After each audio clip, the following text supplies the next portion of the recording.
One of U.S. President-elect Donald Trump's pledges on the campaign trail was to levy a punitive tariff of 45% on imports from China, which, in Donald Trump's own words, is killing America on trade. Chinese officials have reportedly threatened to retaliate if he follows through with that. Kim Il-sung reports.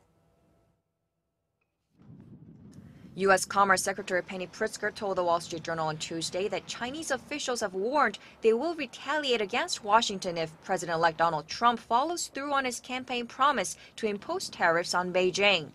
Pritzker made the comments in an interview with the Journal on the sidelines of high-level U.S.-China trade talks in Washington. According to her, the Chinese said they would have to retaliate, which, in her words, would harm U.S. workers and industries and the U.S. economy.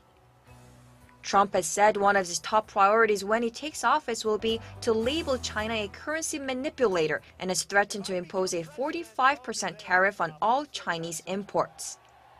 Earlier in the day, Chinese Vice Premier Wang Yang told a gathering of U.S. government and business officials that it's difficult to predict Trump's China policies, but that Beijing is optimistic U.S. business interests will help preserve a strong economic relationship between the two countries. Another uncertainty about Trump is whether his business interests could conflict with his new position in the White House. In an interview with the New York Times, the president-elect shrugged off those concerns, saying that the law is totally on his side and that the president can't have a conflict of interest. Federal conflict of interest laws do exempt the president, and he'll also have the power to change White House ethic rules.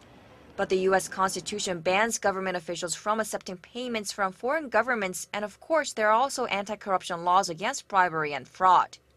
Historically, U.S. government officials have put their assets in so-called blind trusts, about which they have no knowledge and over which they have no control.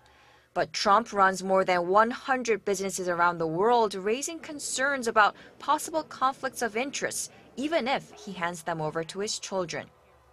Kim Il-sung, Arirang News.